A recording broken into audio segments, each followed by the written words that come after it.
Welcome everyone to the program. We kick off this hour with a move by the presidency on the open letter by the former president Olusegun Obasanjo to President Muhammadu Buhari on the security situation in the country.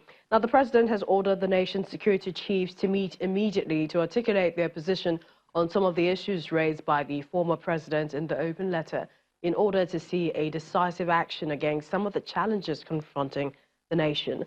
A source in the presidency told Channels Television that the presidency is not making a categorical statement or response on the former president's open letter, but action has already been taken by the directive to the security chiefs.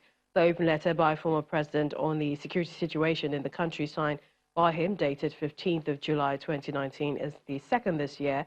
The first was in January, asking President Buhari not to bother contesting over what he says was the failure of his government to perform. And the former president, Olusegun Obasanjo, in his open letter to President Buhari, voiced his concerns about the security situation. Chief Obasanjo explains that he is constrained to make it an open letter because the issues are weighty and worrisome to all concerned, and so the content should be available to all who can help in proffering effective solutions to the problem of insecurity in the land. He expressed his concern and fears that the nation is at what he describes as a precipice and dangerously reaching a tipping point where it may no longer be possible to hold danger at bay. According to him, quote, when people are desperate and feel that they cannot have confidence in the ability of government to provide security for their lives and property, they will take recourse to anything and everything that can guarantee their security individually and collectively, end of quote. He also disputes government's claim of victory over Boko Haram, pointing out that the potency and the activities of the insurgents remain undiminished where they are active. On the farmers' herders crisis, Chief Obasanjo blames the government for treating the issue with levity, causing it to fester and spread, developing into banditry, kidnapping, armed robbery and killings all over the country. The National Assembly is making efforts to intervene in the security situation in the country, and this morning the President of Senate, Ahmed Lawan, is proposing a national security summit to address some of the security situations in the country.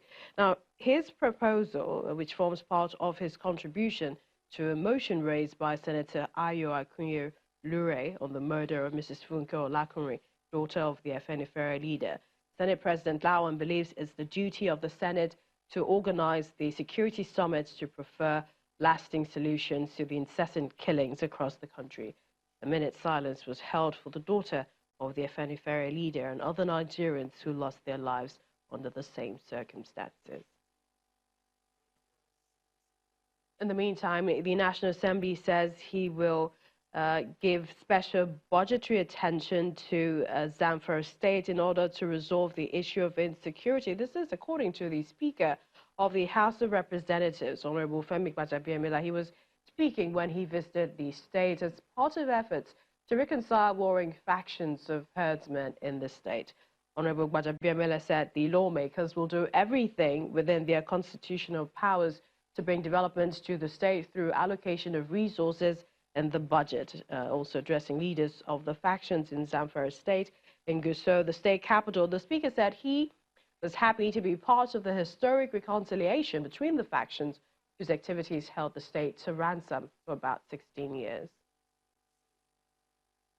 I assure you that the federal government, at least as far as the National Assembly is concerned, when it comes to budgeting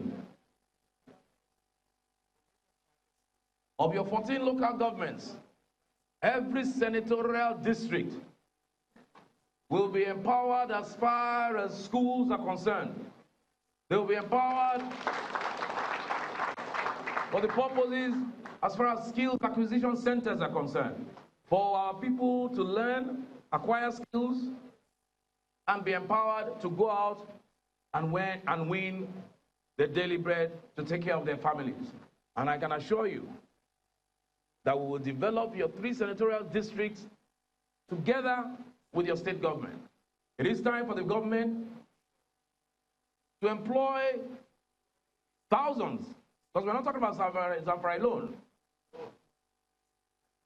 of policemen security men and women to police our state. What do we achieve if we employ more policemen? We achieve peace, we achieve employment.